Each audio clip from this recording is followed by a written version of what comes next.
Yes, peeps. What's happening? Hope everyone is well. It's the weekend. What can we say? Too sweet. I got my sweet, bro. What's happening, peeps? We're back again. Welcome to another episode on the Finished Articles, all things WWE. Apologies, we've been busy with Ramadan, so we've not been able to come on. But you know what, boys? It's the weekend, so we're going to bring you a special episode. And this is episode 2 of WrestleMania Experiences. And we've got a very special guest. I'm sure many of you will know him if you've been following our other podcasts, All Things Sky Blues. But without further ado, let me bring him in. Let's go. Hi, guys.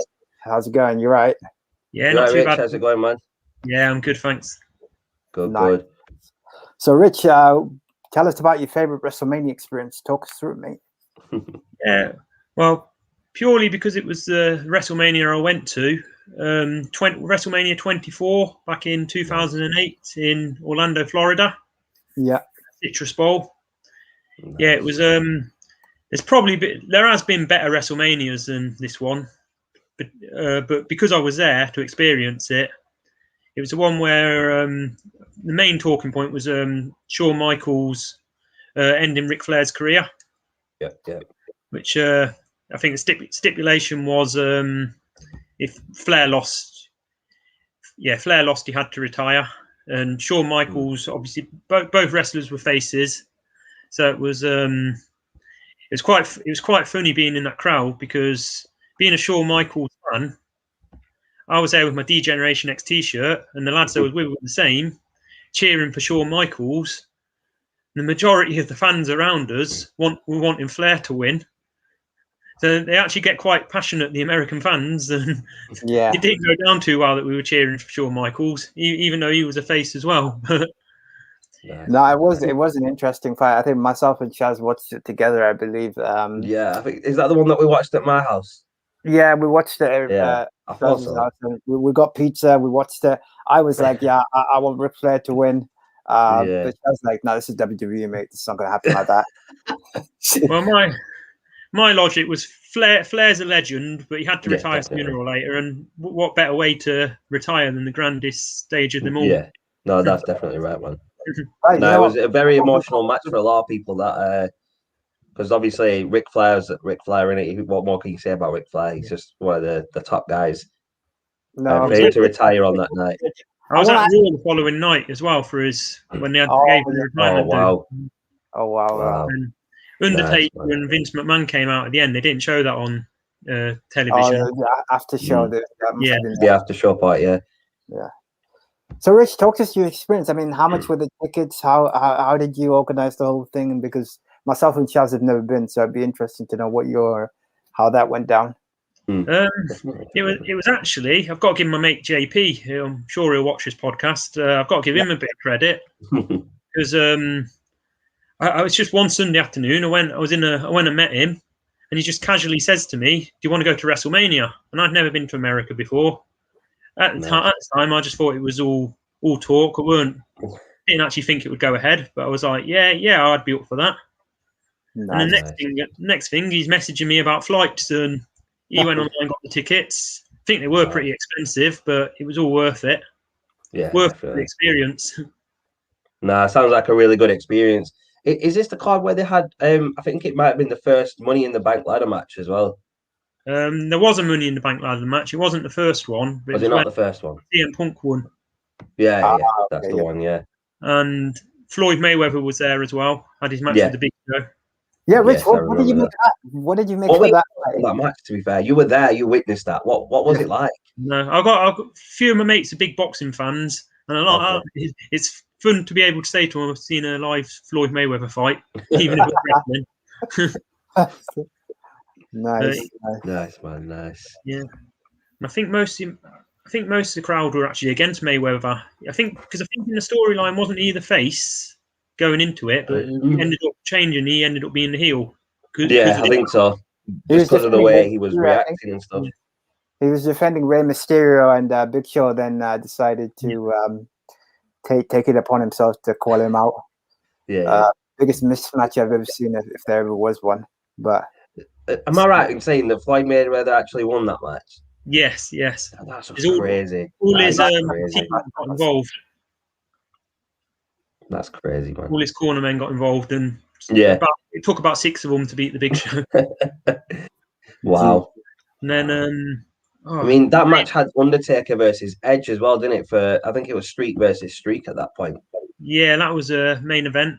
Because before that, for the WWE title, you had, and going into it, the one I was looking forward to was a triple threat match: Orton, Cena, and Triple H. Yeah, definitely. That match weren't as good as I thought it would be. Weren't as good as I hoped, but Orton ended up winning it with a punt to the head. And then, as normal for Randy Orton. I think the main event, I was a bit disappointed with the WWE title match, that one, but the world title match main event, that kind of saved it a bit. Undertaker, I think he went 16-0 at that one. Yeah, I think so. Yeah, at that point, Edge was 4-0 at WrestleMania as well, I believe. Yeah, and we've talked about it plenty of times. That's not streak versus streak. That's 4-0 is not streak, mate. That's they classed it as streak versus streak, didn't they? Because they said Edge has got a 4-match winning streak at WrestleMania, and Undertaker was on like 15 at the time. Well, I think they only started talking about Undertaker's streak when he got to about 10. Yeah. It only really they only started to mention it at that point. They did, yeah. They didn't mention it right from the start. I don't even think they had a plan for Undertaker to be undefeated at WrestleMania for so long. It just went on and on. Like, no, we can't make him lose now. We can't make him lose now. Yeah. But guys, before we carry on, please leave a like, subscribe, and comment below. As always, your support is much appreciated. But you know what? On that topic that Shaz has touched upon, making him lose it, we've talked about this many times. And I think we'll keep talking about it till the day we die. I mean, why would you make him lose it to Brock Lesnar of all people when the guy doesn't show up? But that's just my take on it. I watched that in town. That was WrestleMania 30, wasn't it? Yeah. Yeah, that's the worst decision WWE could have ever made was that losing that streak to Brock Lesnar. It's just mental. There was a lot of angry people in the bar I was in. Oh. It was quite. I turned around the moment the referee hit the free count. I turned around and you could see like grown men, but the shock on their faces. Yeah, definitely. Then, that was just. I wasn't expecting it. Everyone was talking about Brock Lesnar being the one that obviously took the streak away from the Undertaker, but you're like, nah, it's not going to happen. It's too the streak is too big for someone to just take it. Yeah, like Undertaker's at that point was at the end of his career anyway. So yeah, I remember what happened. I remember I watched that bit and I was like, I had to wipe my eyes, clean my glasses, put it. Man was crying. I was crying. I had to message Shaz. Shaz was like, "Don't tell me anything," and I was like, all I said was, "Bro, what the hell?" You're like, "Bro, watch it quick." Shaz, he's like, "Shaz, you're an idiot." I was like, "Bro, I might have been an idiot because I spoiled it for him, but I was vexed. I was like, yeah, you were, man. You were proper vexed. I remember you messaging me that day. If you weren't watching it live, you wouldn't have believed it. I watched it in the morning, like the day after, because I had work the day after, so I had to watch it after work. And Shaz is messaging me like, "Shaz, did you watch WrestleMania?" And I'm like, "No, I've not watched it yet. Don't spoil it." And he goes, "Bro, you're never gonna believe what happened." And like, I knew straight away that the Undertaker had lost his streak because the only time Shaz messages me when something big happens with the Undertaker. Well, if somebody had messaged me, if I weren't watching live and somebody had messaged me to say the Undertaker had lost, I would have thought they were on the wind up. Yeah, no, I actually thought he was winding me up to start with, and then I watched it and I'm like, wow, he was actually right. But crazy stuff, man. Crazy stuff. One of the best matches I've ever watched, and 12 years on, I actually watched it on. I actually watched the match again for the first time on YouTube the other day. But Undertaker Shawn Michaels from WrestleMania 25. That was the first one, wasn't it? Yeah, what a match that was. What a match, man. I don't think anyone's going to be able to top that match at WrestleMania. Undertaker taking out the cameraman. Yeah. Oh, yeah. I remember. No, there was a lot. I mean, I was expecting Shawn Michaels to be the one that took the Undertaker's streak, I'll be honest with you. And that's because I'm a huge Shawn Michaels fan. Just ask Shaz. When that match was announced, I'm like, Shaz, the streak's over, bro. It's over. And Shaz is like, nah, it's not happening, bro. No. I actually thought it would end at WrestleMania 28. So when, if you guys remember, I don't know if you watched it, but when Shawn Michaels super kicked the Undertaker, and then when he was the ref against Triple H I in was Hell like, in a Cell. Steel cage match, was it? Yeah. Steel cage or Hell in a Cell or something like that. Shawn Michaels decided he wanted to be the special guest referee, so I thought, right, the streak's definitely over now. It's DX versus Undertaker. But, Undertaker prevailed, the victor again. I believe the main event of that was Cena Rock. Yeah. That was that was a good WrestleMania. Actually. That's another one I watched in the bar, and I love the fact that obviously I think most fans in the bar I was in wanted Rock to win because he was the star of our era. Yeah, definitely. So fans that night were getting quite passionate. Where I was, I don't think it would have gone down well if Cena had won. I like that. Absolutely. It felt like a victory for our era against a new era. The new era, yeah, definitely. Well, that's it. I mean, another match that I enjoyed, I think it was Triple H, Shawn Michaels, and Chris Benoit. Yeah. I mean, I know a lot of people don't really talk about Chris Benoit because of what happened, when he passed away and stuff. But he's you can't take away that he had all these amazing matches and he had an amazing career in WWE. One of the best ever. WrestleMania 20, right?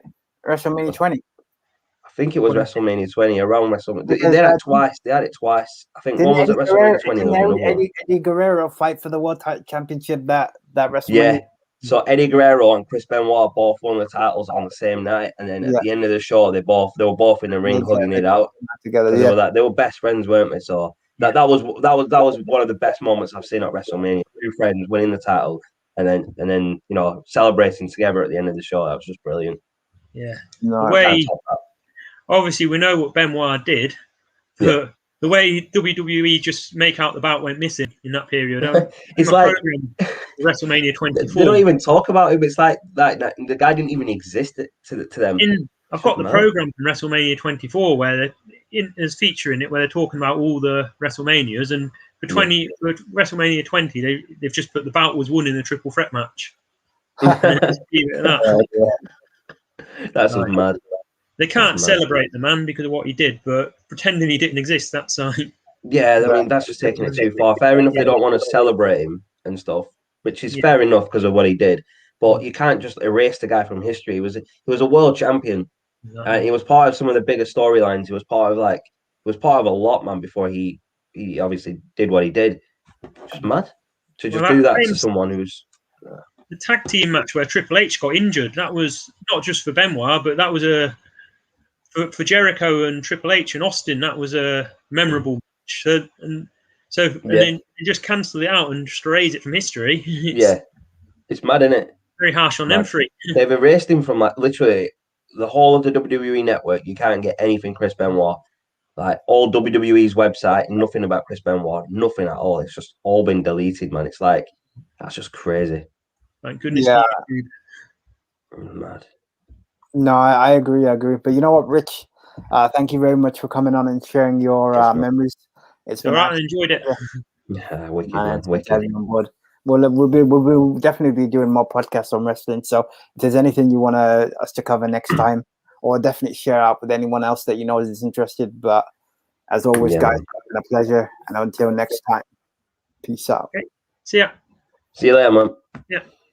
Thanks for joining, man. That's appreciate it.